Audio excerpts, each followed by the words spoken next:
Welcome to Final Fantasy Weekly. I'm Drew Kreisman. And I'm Ira Kreisman. And on this episode, we continue our conversation on Final Fantasy VII. When last we left our heroes, they were standing in the Seventh Heaven bar after a mission where they have successfully destroyed one of the Mako reactors and are trying to figure out their next plan and whether or not Cloud is going to hang around for another job. But first, he meets with an old friend here. We were introduced to Tifa Lockhart right at the end of the last episode, and she had just asked him whether or not he had remembered the promise.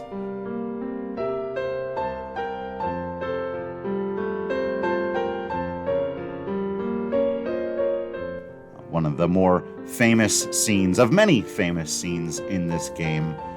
And he responds simply with a question. And you know, it's interesting, Ira, a lot of times, and we've talked about this a little bit before, and lots of different storytelling, Final Fantasy has done it.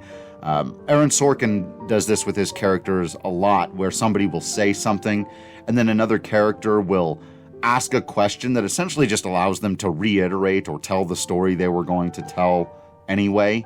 And it's just a rhetorical device to help the audience listen to the information twice so it will stick better.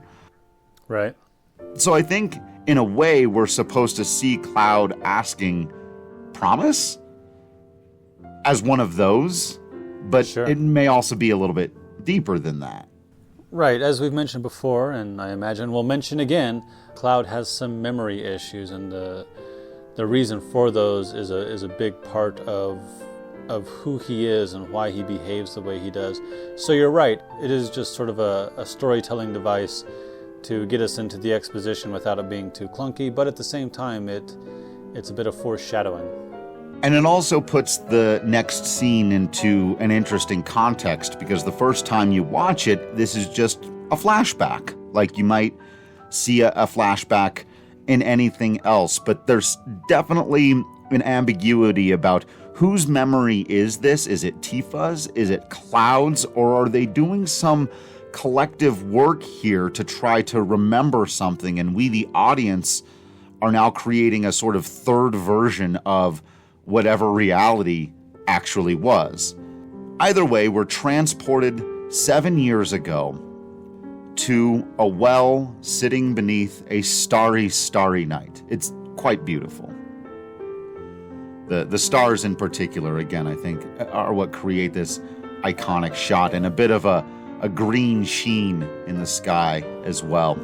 And Cloud sort of remembers along with her and this younger version of him. So we double-checked on the ages. They would have been about 14 and 13 years old, Cloud and Tifa, respectively, at the time. And he remembers wanting to join Soldier, wanting to go off and join the war effort and become a hero. He says, I'm going to be the best there is, just like Sephiroth. And this is the first time we hear this name. And it's interesting that we get this hint that there is a war somewhere in this world, and we don't know at this point, we as players, as readers of this text, don't know who's fighting against whom, or who this hero Sephiroth, who this war hero is fighting against, but that will be made clear later in the story. I think it's also a good way of, again, bringing us deeper into the world, understanding that this is a world where young men who are 14 years old dream of becoming war heroes and going off to battle, and that it's set kind of around a World War II era type of setting. I think really heightens that, because that was a way a lot of people in this country felt it at the time. So there's a sort of parallelism there. And Tifa responds by calling him the Great Sephiroth.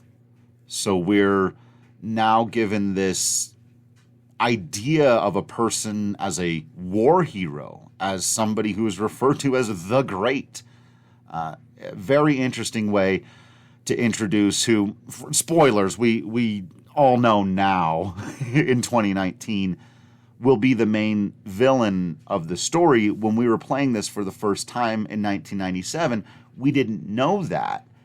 And I just thought this was a really clever way to introduce him as somebody our main characters really admire and look up to. Yeah, it makes him a sort of a figure out of myth, a figure out of legend, that everybody would know somebody who, if it's a big enough war, probably everybody is touched by it in some way. They know somebody who's gone to the war or has been affected by the war. But also everyone knows this particular hero, which is not something that happens in modern day wars very much. We don't necessarily know the names of individual soldiers unless usually something tragic has happened to them. I don't know, that might be an indictment of our time, but it is, for the storytelling purposes, I think it's particularly interesting. This is a character we need to be aware of, who needs to be on our story reading radar. And so, Tifa recognizing, hey, if you're going to be a hero, why don't I give you a heroic task? And she says, if I'm ever in a bind, well, first she says, if you ever get really famous and I'm ever in a bind, you'll come and save me, all right?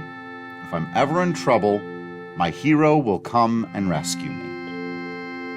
And there's a way to maybe kind of roll your eyes at that in a modern context. I do think it's worth remembering she's a 13-year-old girl, and it's okay to want to be rescued. It is a little bit weird that she's inventing some problematic, troublesome scenario in the future. But again, maybe that's just this type of world. It's a dangerous world out there, and war is going on, and so if my friend ever does become a hero, yes, I'd like for my childhood friend to come rescue me. Sure. I think another way to think about it is we are friends now. You have these goals to go do this thing, to go do this dangerous thing, to become a hero, a warrior, an adventurer. Well, okay, maybe I don't want my friend to leave. But if this is his goal, maybe one of the ways we can continue to be friends, we can continue to know each other in the future, is if your goal and mine, or what might be my future, intersect somehow. So yeah, it's a little bit odd that, I'm going to be in trouble in the future and you're going to come help me out. That feels a little strange, and I get that. But at the same time, I think the sentiment is more about, hey, if I ever need you, we're friends, right? You'll help me out. And I do really appreciate that. And in fact, it feels to me like a parallel of what we'll see in Final Fantasy VIII, right? Speaking of memory issues. I'll be there waiting for you. Sure. You'll find me, right? I'll be here, I promise. Right. And I think it's also important, or I think it's also interesting that promises in fantasy settings tend to be particularly important. You don't want to be an oath breaker in a setting where magic can have very real effects, right? Because making a promise like that and not keeping it can be dangerous, not just dishonorable. Well, and not only that, there's a shooting star over them as this happens, so that just drives home that point even more, right? In your magical fantasy world, this isn't just a 14-year-old boy telling a 13-year-old girl, yeah, whatever, I'll do. This is now been promised in the stars. Right. And Final Fantasy has long had an obsession with the cosmos, right? We got the 2 moons of Final Fantasy IV. We've got the night sky of Final Fantasy 15 and all the other various examples in between. So yeah, it's an important promise and it's an important memory, and the fact that Cloud maybe has to have this memory jogged by his friend before he can grab onto it is also important. Yeah. So we come back to modern time, current events, and Cloud so cynically responds, hey, I'm not a hero, and I didn't become famous, so I can't keep our promise. He gets real technical about it. You said if I ever get famous to come help you. Well, sorry, I'm not. That's like the 5-year-old. That's like you said I had to go to bed on time. You didn't say I couldn't get up again. All right, child. Right. And Tifa says, but you joined Soldier. And before, and again, you would, probably just shrug that off But that is a key point that we will come back to. But Barrett shows up, kind of breaks up this whole memory fest, not really seeing their personal lives as being that important. Just gives Cloud the money, says, "Here, fine, thanks, we'll see ya." Cloud just laughs about it, and without even really being asked, says, "Okay, I'll do the next mission, but for double." Oh, jeez. Uh-huh. Which, again, I think is a hint that Cloud actually has just been a little bit shaken by the fact that maybe this memory, either way you want to interpret it, whether he didn't fully have the memory and that's messing up, or he did have the memory and now he realizes deep down, I got to keep this promise. He wants to stay with the team, but he doesn't want them to know he wants to stay with the team. So he makes it about the money. Barrett gets real mad and says that money is for Marlene's schooling. And then cuts it in half and doesn't even give him the option. He says $2,000, and Tifa says thanks, Cloud, before he can even say no. So everyone did a little bit of their own bartering there. I think it shows all of our characters having their own agency, their own agendas here, but all recognizing without saying out loud they all need each other right now. There's another funny moment where you wake up the next day having slept in the hideout. Tifa asks Cloud if he slept well, and you're given the options of either Barrett's snoring kept me up or next to you, who wouldn't? Huh. Uh-huh. So again, it's kind of your decision how much Cloud is either into Tifa here, into making those kind of jokes, or just into ragging on Barrett all the time. For safety purposes, and because I thought it was inappropriate, I chose Barrett's snoring kept me up.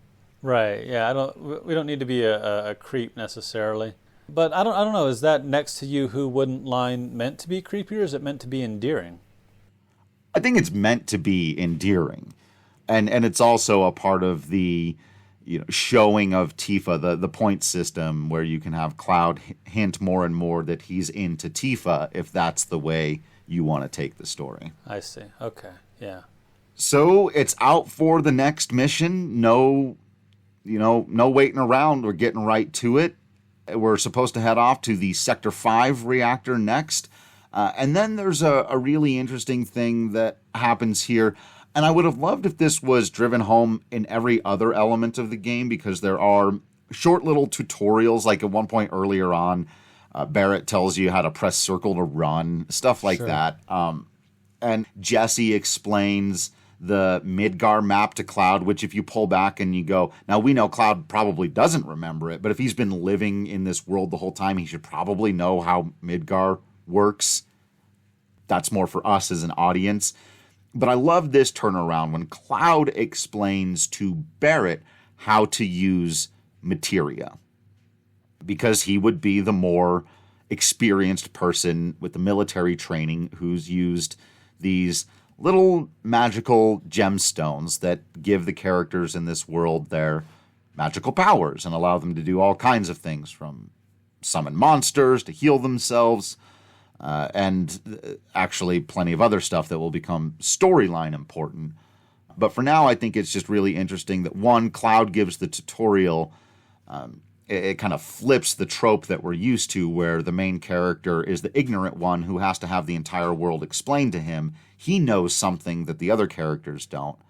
And it really drives home more this kind of trust that we have in Cloud, that he knows what he's talking about, he knows what he's doing, which is a really clever way to set up some twists for later on.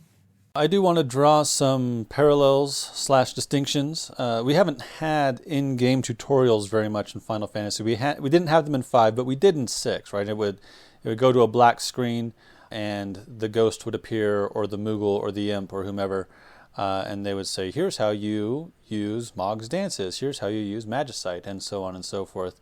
And because 6 was sort of presented as that on-stage performance in a way, it made sense to do it that way.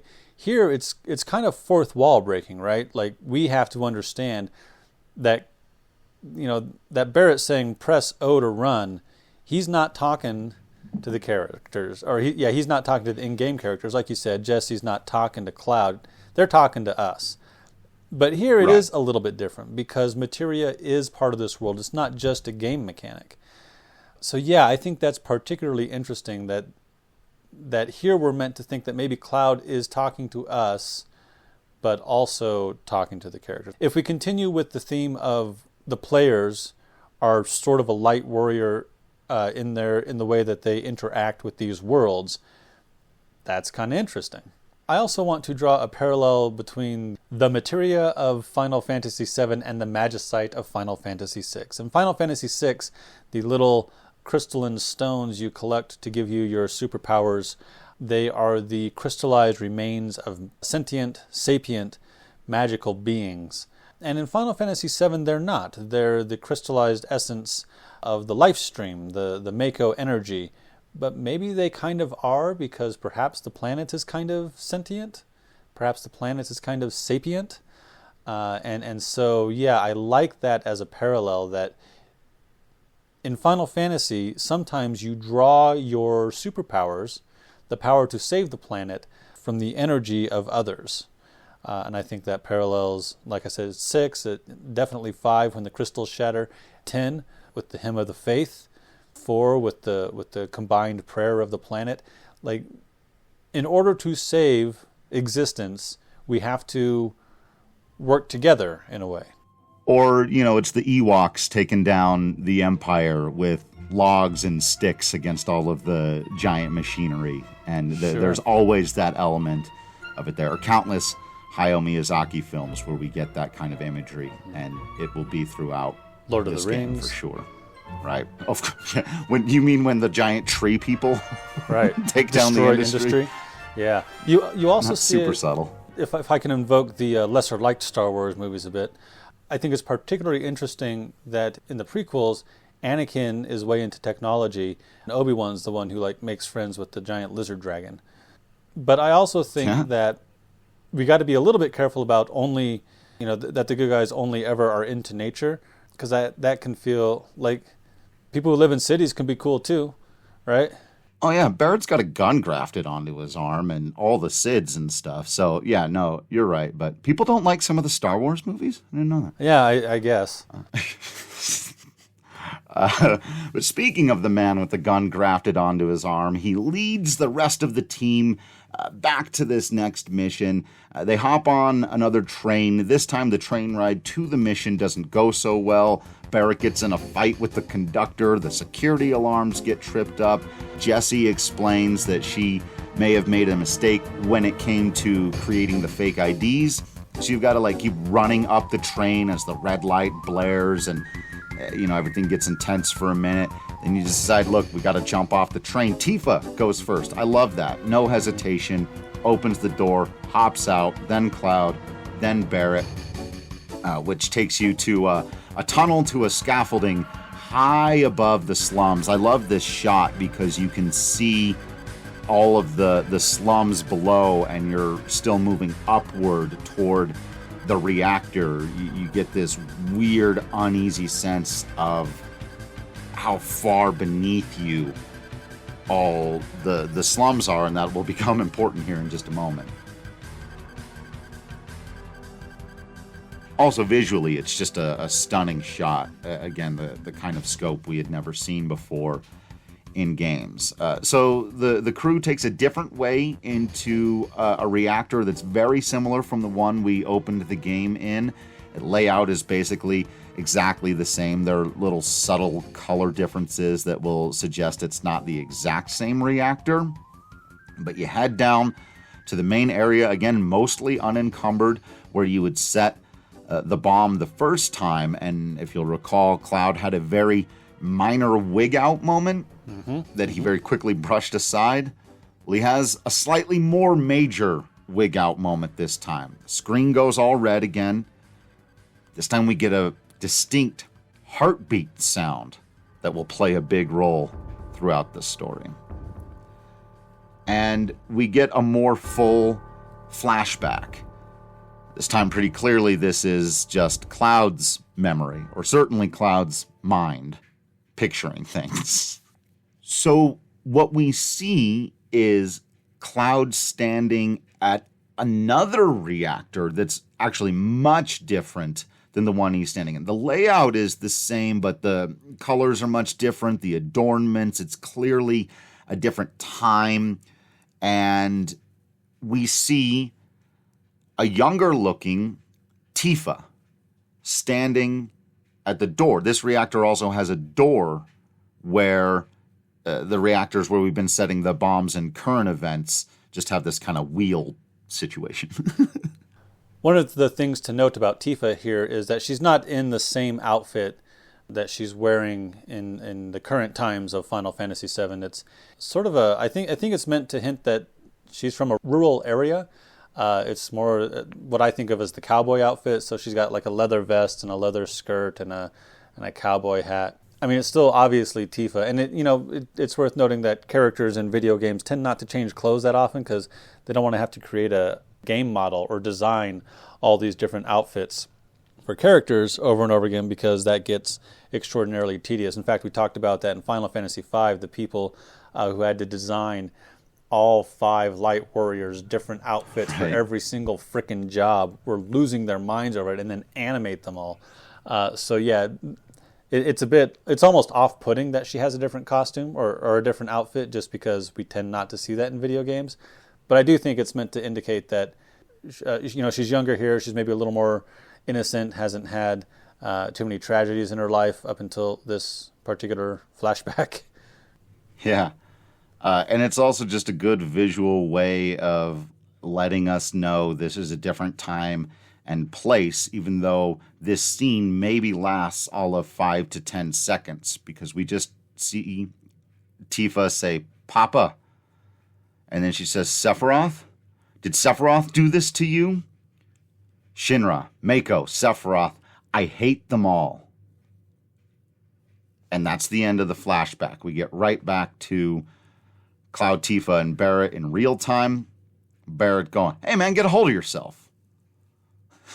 Cloud just shakes it off as though nothing happened, doesn't, want to let these people in on what's going on with him. They are barely his friends at this point. Right. He is still, he's in this weird position where he knows he's supposed to be this stoic mercenary dude, but there's something off with his memories, and he needs to. It's almost like those people who feel like if they show their emotions, if they show that they're having trouble, if they show any sort of weakness, that people aren't going to trust them. They're not gonna. That it's not going to work out well for them, that the people expect them to be strong, so they have to be strong. So any sign of weakness, he just ignores. He's focusing on the now. He's focusing on moving forward, right? The past is in the past. I don't need to worry about that. I'm worried about what's going on now. Now. You're looking at now, sir. Everything that happens now is happening now. What happened to then? We passed then. When? Just now. We're at now. Go back to then. When? Now. Now? Now. I can't. Why? We missed it. When? Just now. When will then be now? Soon. All right, so the team sets the bomb. No guard Scorpion this time. Okay, that's odd. You're bouncing. You take a different way out than you did the first time around, and it turns out it's a trap. Uh-huh. This particular mission was predicted, and as you're escaping over a platform, kind of in a T shape, again hanging over the slums beneath, kind of on a scaffolding, a helicopter arrives, a ladder comes down, and off of it steps President Shinra.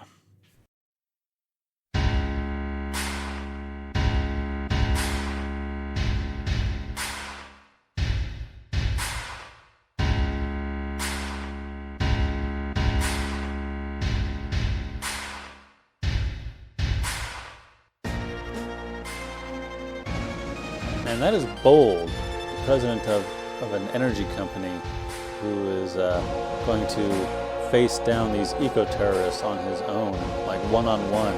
That's pretty ballsy. So again, we're going to run out of being able to do this here pretty soon. But in the remake trailers, it does appear as though he shows up here as like a hologram instead of as himself, which I think there's also merit to if you're going to suggest that he's a coward. Because you're right, it's almost a baller move for him to show up in person here. Yeah, so the trailer makes him a little more Wizard of Oz. You know, the like you said, the hologram, the stage magic. Like, I don't know if I respect him more for this move in the original as opposed to what the remake appears to be doing. But it might not be that significant of a change because it's not like he's in any real danger here. Good point. They're, of course, very confused why he's there, both Barrett and Tifa. And he begins by saying, "You must all be," what was it again? I seem to recall having heard your name at some point, but you're not quite important enough for me to remember. Do you remember that Street Fighter movie with Raul Julia and Jean-Claude Van Damme? Do I remember? How dare you, sir? I know. But we can all go home.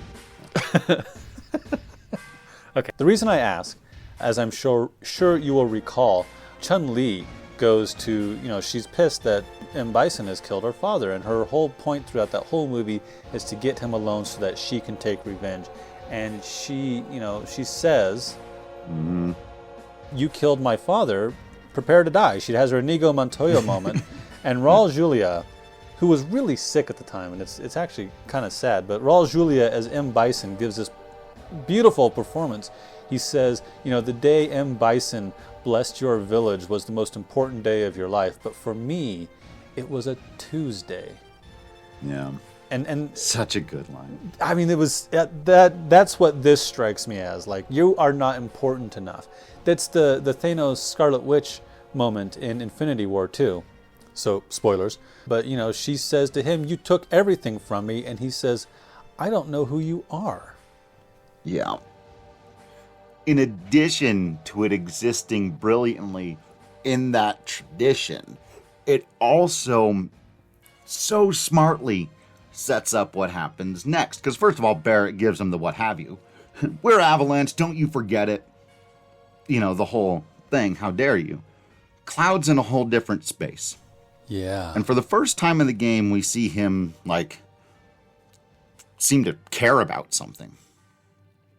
He steps forward and he says, "It's good to see you again, sir." President Shinra goes, "Huh? Oh, you. Look in your eyes. Something, but I can't remember everyone unless you turn out to be another Sephiroth." Now, he was brilliant, maybe too brilliant.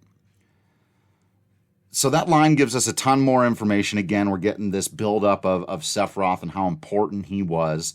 But also, he doubles down on this, "you're not important enough to remember" thing.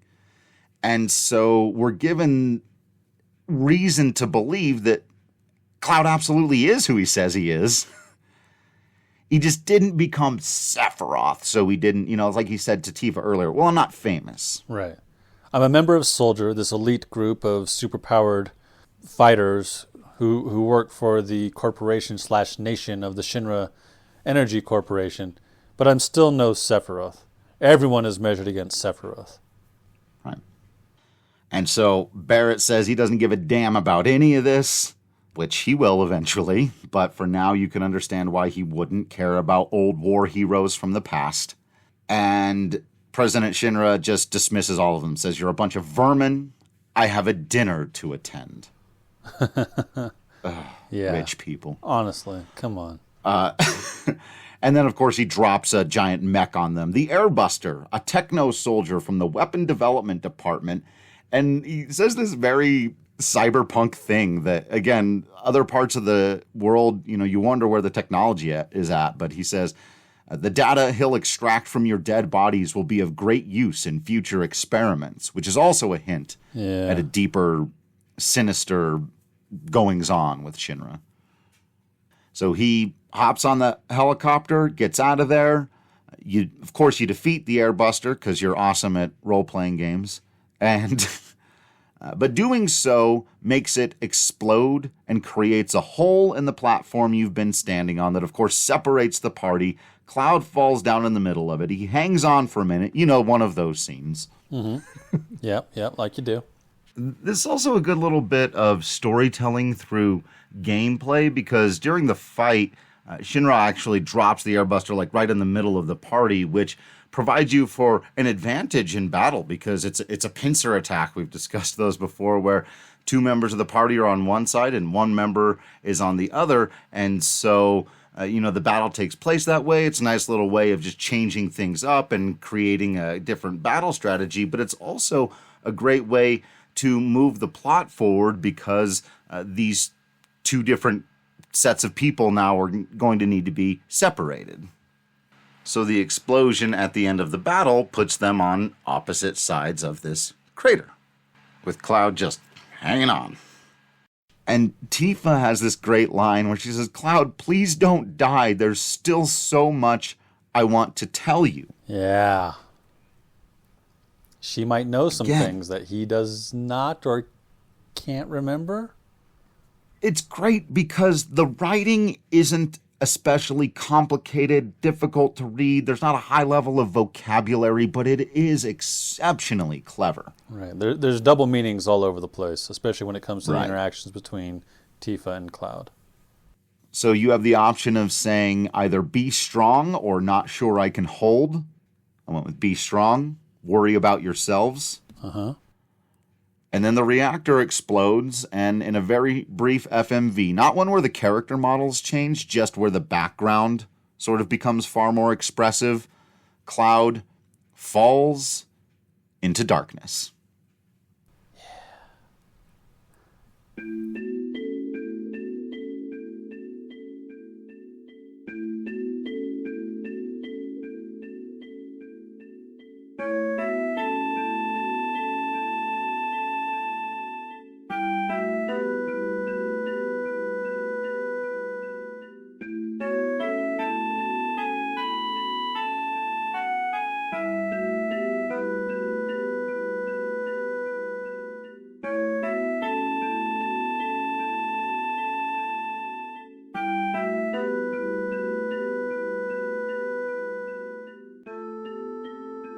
So it is not uncommon for characters to have a blackout moment, and we worry for a moment, are they dead? Have they died by falling into darkness? In fact, if you're looking at a story through the lens of the hero with 1,000 faces, through the hero's journey, as understood by Joseph Campbell, then you come to expect characters to be in danger and not know whether or not they're going to survive, even if it's early in the story or in the middle of the story.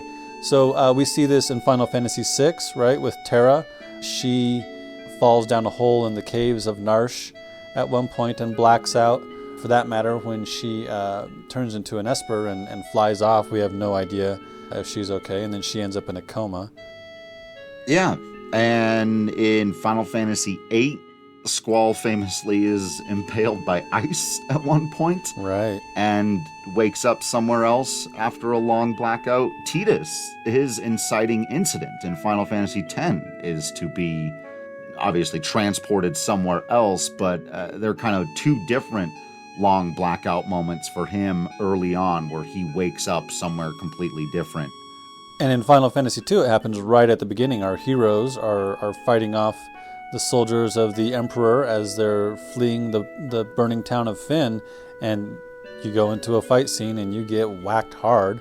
And I mean, presumably these heroes will continue with us, but only 3 of the 4 do. Yeah. Something that's also common with these kinds of scenes in Final Fantasy or in any movie or television show you've ever watched, whether it's dialogue on the screen or the voice of an actor, before we see anything, we'll hear something as the character is coming out of their blackoutedness, their coma, however long or short it may have been. And we get that here. Over just a black screen, we get text. Ellipses, you all right? Ellipses, can you hear me? And again, this is one of those things that In video games, before there was voice acting, there was a unique relationship because you have no idea. Is he being spoken to by a man, a woman, a monster? An older brother? So Cloud just responds, yeah. And then this voice says, back then, I only got scraped knees. Cloud says, what do you mean by back then? And then this voice says, what about now? Can you get up? Cloud's, back then? Now? And then the voice says, don't worry about me, worry about yourself. And then Cloud starts coming to, and we start seeing things. And wouldn't you know it, what are the odds? Uh-huh. For the third time, we are introduced to Aerith Gainsborough. I can't remember where I've seen this, and as you said, we don't want to get too much into what the remake's going to be. But there's a screen where it says, oftentimes in these sorts of games and shows and such, when you're introduced to a new character, it might flash their name and profession or something across the screen. And so for the remake, it looks like it's going to say Aerith Gainsborough, flower merchant, which is neat. And it's kind of cute, but the reason I think it's neat is because it totally undersells what a badass maid she is, and I kind of dig that.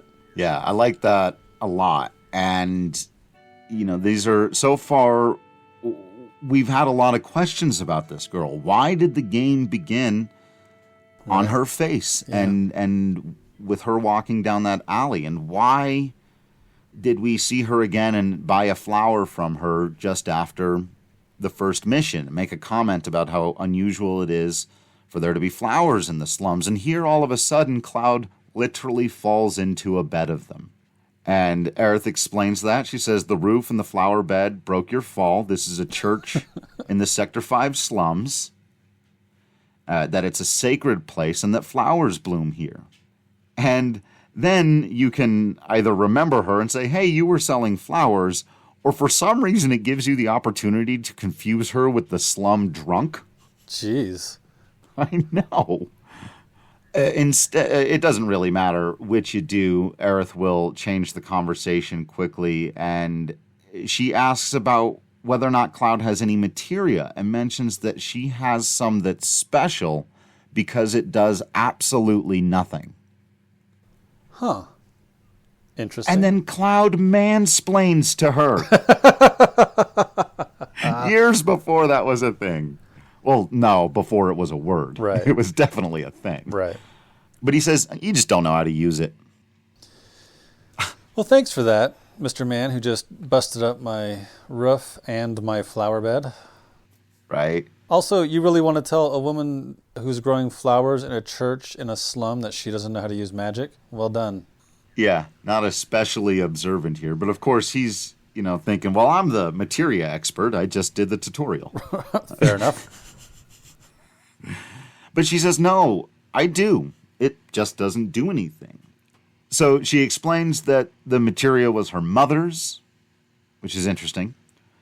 And then this is where you officially do get to name her. And her name is, of course, Aerith, right? Aerith. So, yeah, in the original game, there's an S in it. Right. And so for years we pronounced it that way. Don't be mad at us. Right. Well, I thought it was Ares. I thought maybe this was a parallel to the Greek god of war. That's not what they're going for here. No. So is this a phonetic translation issue, since you're our Japanese language expert on this podcast? That is exactly what it is, because in Japanese, Aerith and Eris would be spelled exactly the same. The TH sound does not occur naturally in the Japanese language. So when they're trying to spell words in other languages that use that sound, the closest they can get is with an S. But we've also discussed before how consonants rarely appear on their own in Japanese. They're usually attached to a vowel that comes afterwards. Other than N, Japanese words typically don't end on consonants either. And so spelling phonetically what I do believe is the canonical English way to say her name, Aerith, which I also think is very beautiful and meaningful, and we'll get into that in a second, but is very difficult to do in Japanese. If you look at the way it is spelled in katakana, it is phonetically pronounced. Remember, our vowels are a, I, u, e, and o. So it's e, ri, su. So maybe none of us are saying it exactly right. I do also think that it's supposed to be purposefully close to the English word earth. Okay. To fit into the Terra, Earth, Cloud, Squall, Titus, Zidane. Zidane does fit in there, actually, I learned recently. Oh, does it? I did not know that. Noctis does. I know what Noctis means because it's Latin. Right. And Luna. And Luna. Obviously. Yep. So that Aerith or Aerith and Eris, and I do think there are relations, if you want to look for them, to mythology, for sure, but not, as you said, to Eris, the Greek god of war. I have no idea what Gainsborough is about. I don't either. Maybe someone will let us know. So let's take a moment here to do a brief character study of Aerith Gainsborough. She is a pale-skinned young woman with long brown hair, usually pulled back into a single braid. She wears typically a pink dress with a red jacket over it. I think it's kind of a cool look. It really feels to me like a quintessential 90s look, because she's got sort of the dainty pink dress, but also the red jean jacket, or maybe it's a leather jacket, and she's also got these thick boots. So on the one hand, she's kind of a girly girl. On the other hand, she's ready to go on a hike. You know, she's not, because, you know, if you're walking around the slums all day selling flowers, you want good footwear. She's got bright green eyes, right? Or sort of that bluish turquoise green that I think is particularly important for being very similar to the color of Mako energy. And she spends her time living in this abandoned church in Sector 5 slums, growing and selling flowers. And like I said, she is a badass mage. She knows how to use materia. She wields a staff that she can use in close combat, but she's definitely the mage of the group. She's the red mage. So that I like that she's wearing pink and red, because she's all about all the schools of magic. She does have that particular piece of materia caught up in a bow in her hair. So as a family memento, I think that's particularly nice. She's the most peaceful character of the group, I would say. She's going to join us as a party member, so she's definitely an adventurer, a warrior type, in that she's willing to go out and fight for what she believes in. But she's also the one who grows flowers. She's also, the one who wields white magic, from the outset, right? So she's got that gentler side that most of the other characters don't. Because the other characters are largely caught up in this fight for not being oppressed by the mega corporation on this world. Yeah, she definitely represents the spiritual heart of the story, and that will become more and more clear, obviously, as we go throughout. But she is... I think it's a trap that some people fall in, to see her as this entirely sort of graceful, quiet, peaceful personality. She shows, especially early on here, a lot of adventurous spirit, as you put it, even a lot of willingness to tease Cloud about things. She's very open about some stuff we're going to find out about here very quickly. And she's just one of the most popular Final Fantasy characters for all time, for a lot of reasons. Much like Cloud, the story is a lot about her, so, we'll learn more and more as we go throughout how she comes to embody and represent some of the most important metaphysical and spiritual themes of Final Fantasy VII, or really of Final Fantasy in general.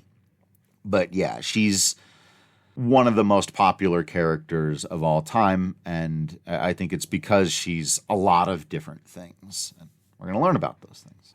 She's listed at 22 years old, by the way. I don't think we've mentioned, so she's a year older than Cloud at 21 and 2 years older than Tifa at 20. Barrett is listed as 35 years old. It kind of blows my mind that at this point I'm older than Barrett.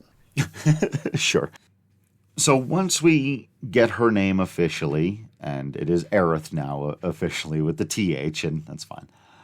Cloud explains rather than saying, hey, I'm a mercenary who fights people for money. He calls himself a jack of all trades. Right. It's not wrong.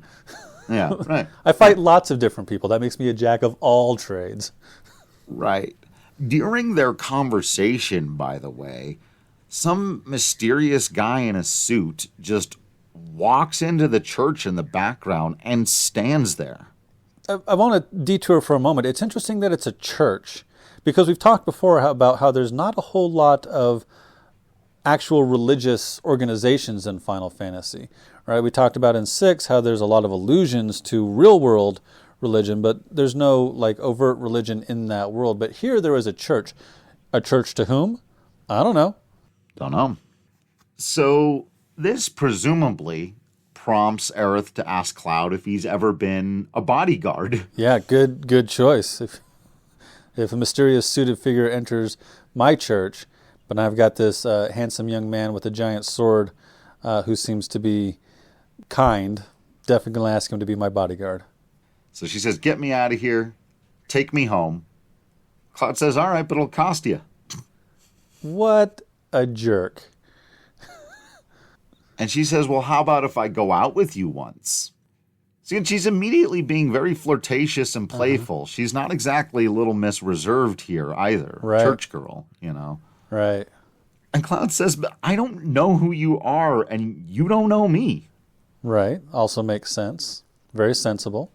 I also think that's interesting, again, back from the writing standpoint, that he didn't say, we just met, or we don't know each other, but rather, I don't know you, and you don't know me, which perhaps suggests, again, at this deeper identity crisis that maybe is plaguing both of them. They don't know each other, and they don't know themselves quite as well as they think they might. But we know from the intro that their destinies are intertwined. And in the middle of this very playful moment, another random text of dialogue. I know you. Man, that... Dude, what the hell? Yeah. Like, I have a lot of self-doubt at times, so I've got that voice in my head, that's that inner critic that's always sort of, you know, that's not quite good enough. Do you really want to phrase it that way? Do you maybe want to think about how you could do this better? If I had a voice like that in my head, oh, I know who you are. Man, I think I'd be pretty trying to stay focused on the present and stoic also. Yeah. At this point, Cloud realizes that he kind of recognizes the uniform, and they decide they're going to sneak out the back. Now, again, try not to do this too much. It does look like in the remake there's a fight with Reno here, a more proper introduction. All we get in the original is the introduction of him. One of the soldiers say, hey, should we run after him and bring him down? And Reno just goes, I haven't really decided. And then he walks right through the flower bed. Rude. Super rude. Well, no, Reno. Yeah, very good, very good. He makes a comment about those Mako eyes. Yes, here's where we start getting hints, right, that people involved with Soldier are maybe a little superhuman. Then as his soldiers follow him, he admonishes them. He says, don't step on the flowers. Proper hypocrite leader stuff. Then there's a very silly scene where Aerith and Cloud escape through the attic, but they can kind of get separated, and so Cloud's up in the rafters and Aerith is down below, and you can like tell her to run or stay put and try to drop barrels down on people. It's very reminiscent of the opera scene with Ultros and fighting rats and goblins in the rafters and stuff. I think this is where, in games now you'll have those real-time events, press O at the right time, it'll prompt you real quick, and then the cinematic will respond in some way. I feel like that's the natural evolution of these sort of goofy mini-games that we get throughout Final Fantasy VII. Absolutely. That's a great pull, because this is meant to build some tension. She's being chased. You got to try to help her. It is oddly satisfying when you drop a barrel right on a dude or hit one on the stairs. And they're coming out and get two with one. But it's pretty silly. Yeah, and we'll come up upon a few mini games here that I think work really well. This one just feels, like you said, kind of goofy. Yeah. Then we get this exchange between Aerith and Cloud that is super interesting and gives us a lot of information. She says, they're looking for me again. Yep. And then Cloud makes it clear he knows who they are. The Turks, he says. They scout for soldier candidates. Yeah. Okay, so first of all, that they have been looking for Aerith before suggests that she has a history with Shinra and this group, this part of Shinra, and that the fact that Turks scout for soldier candidates. So they're not soldier themselves, they're not the superhuman heroes of the war, but they're kind of these, they find those guys, right? So they're the baseball scouts, they're the ones who maybe make the heroes who they are. That's wildly interesting to me. Yeah, and it only gets more and more interesting. And Aerith immediately says this violently, though. They're trying to kidnap people to recruit them. And Cloud says, yeah, they also do all this dirty stuff on the side, like spying and murder. So why are they after you? Nice. And Aerith, totally deflecting, says, maybe I have what it takes to be a soldier. But you know what? Maybe she frickin' does. Maybe she is a badass. Does. That's not why they're after her, and she knows it. Yeah. But it is funny how that plays on our expectations as probably teenage boys playing a video game. Like the girl could be in Soldier. Right. Good call. But she could. Then I've always found this scene really beautiful. What follows, they sort of bounce after that, and they run across all of these rooftops in the slums that are just kind of wrecked, rusty metal. But I wrote it down here. I wrote dancing across the beautiful wreckage. That's my note. Very good. And they just sort of dance across the beautiful wreckage. And at one point, Cloud sort of gets well ahead of her, and Aerith says, hey, come on, don't leave me behind. And Cloud says, I thought you were cut out to be in Soldier. So now he's teasing back, and they're being sweet to each other. Yeah, the banter between party members in an RPG is important. I like it. And this is the kind of stuff that I think will get really fleshed out with more and more lines of dialogue, but it's amazing to see what they were able to do with these pretty brief, simple ones. Cloud explains that he was in Soldier, and Aerith kind of guesses because she could see his eyes, which again hints that she knows more about Soldier and, people who have those kinds of eyes and what's going on there. Cloud even says, hey, how do you know about that? She goes, oh, never mind. So one of the things that you can do, and you can kind of find this at any point, but on your way to take Aerith home, I happen to do it at this point on my playthrough, was you can stop in that little bit in Sector 6 where it's really rough, and there's the guy in the pipe who are sick. There's the famous mistranslation of this guy are sick. But I also think it's funny that, that became a kind of a infamous moment, I guess, from this game. But that little bit, which is a little thing you can do and go find him some medicine, helps him out, just gives you a little bit more about Aerith's desire to help anybody and everybody. And it's a very sweet nature that she has. Well, and we've talked before about how, in a way, that's what the Warriors of Light are about. You help Matoya because by helping Matoya, you get to progress the game, but also, this is a person who needs your help. And we are heroes, after all. Right. So you take Aerith home, and you find this house that's surrounded by tons of flowers.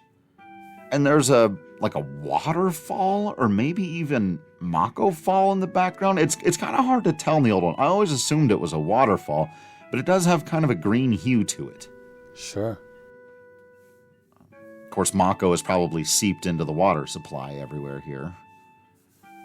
Would that be deleterious? Like, if oil seeped into my water supply, that would be bad, right? But if Mako is in your water supply, if the life energy of the planet, I don't know. It does do some pretty horrible things at times. We'll get to that. Right. Yeah. Right. Fair enough. Yeah. But anyway, you arrive and you are introduced to a woman named Elmira, who, as you walk in the home, says, "You were followed again?" So, they've been through this before. Cloud, doesn't want to do too much standing around. Hey, I took you home. Is Sector 7 far from here? I got to get back to Tifa's bar. And Aerith wants to know, Tifa, is that a girl? Is that a girlfriend? And you as Cloud are given the choice between no way or yeah, that's right. I don't like those options. No. Remake, give me more options. Right. Right. Well, and at this point, we're spoiled with games that give you all sorts of conversation options. I don't know how they're going to do it in the remake, obviously, but yeah, it would be, I mean, I don't know, man. What would you say, just as you, if Drew were posed this question with Cloud's interactions thus far? I would just say, no, we're just friends. Okay. But not no way, exclamation point. Exactly. But that's the closest I had, so of course that's what I answered, to which Aerith replied, "You don't have to get that upset." And she's right. Right. But I do think a lot of men in particular do respond that way when someone says, "Hey, are you with that person?" and they're not. They do have a hard time just saying, "No," rather than, "No way." And there's this sort of weird expectation that if you are with somebody who, if you're a man hanging out with a woman, then obviously you're a couple, and vice versa. And I think that goes to speak to some of our gender role expectations that can be kind of limiting. Like you're not allowed to have a friend who is a woman if you're a man. She is either your significant other or you shouldn't be hanging out with her, and that's silly. And then there's another element of gender dynamics that get really interesting here as well, because Aerith decides that she should take Cloud to Sector 7 because it's dangerous and he doesn't know how to get there. And Cloud's going, first of all, wait a minute, I just brought you here. And second of all, he's like, what makes you think I need help from a girl? Yeah, all right, dude. Come on now. And she just jumps by that, man. She just goes, "What do you mean? I'm taking you." And we've had that whole discussion with the boys of Final Fantasy IV, telling Rosa and Rydia that they're not coming to help take on the space aliens. And we've had our discussion and we got a little pushback, and that's fine.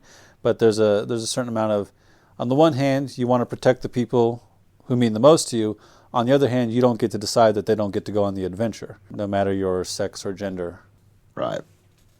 So Elmira decides to be the voice of reason here and says, "Can you just go tomorrow?" And they go, yeah, okay, all right. And she goes, "Aerith, head on upstairs. Why don't you make up the guest room as you would for Cloud." So she goes up to do that. Elmira recognizes that he was in Soldier. She sees the eyes right away. She sees what's going on here. In fact, she knows a lot more than the player does at this point. And she says, "Please leave here tonight. The last thing Aerith needs is to get hurt again." Yeah, more hints of what has happened as opposed to just coming right out and saying it. I do think there's an interesting line in writing where you can be coy about what's going on, and you can be overt about what's going on, and towing the line can be difficult. You kind of got to decide what kind of story you're telling. Are you telling a story where the whole point is to slowly uncover your main character's past? Well, then maybe you want to be a little more coy, but it can be kind of frustrating sometimes to have all these characters know things and refuse to say them to you, the reader. Yeah. And then I love that in this story, there's plenty of contextual reasons why they wouldn't just want to come out and talk about it, especially Tifa, and we'll get back to that. But Cloud heads upstairs, decides, all right, Aerith made up the room, time to get into bed. And there's this line that I love that might seem very minimal or unimportant. Before going to bed, Cloud just says, I haven't slept in a bed like this in a long time. And back to what you were saying, there's so much about this story that just begs questions. And this is all such great setup because we're starting to get pieces of Cloud's story. We got a memory from 7 years ago. Then we've got a little bit of a concept of what he's been doing in the meantime. Okay, he's been in Shinra soldier. He's been in the military. He's been a mercenary. So we get that he's had, a rough life, that he hasn't really been at a place he's felt like was home in a very long time.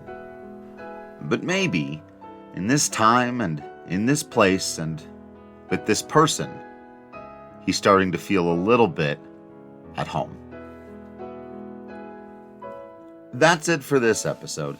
Thanks for listening, and thank you to everyone who's reached out to us. Feel free to let us know what we missed, got wrong, or should have mentioned.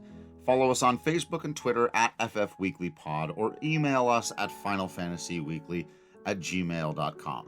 We are also on Patreon. The podcast is free to listen to via archive.org or on Patreon, but if you want to download it and stream it on your regular podcast services, you can do so for as little as $1 a month. Join us next time when we visit Wall Market, face off against Don Corneo, and rush back to the Sector 7 pillar.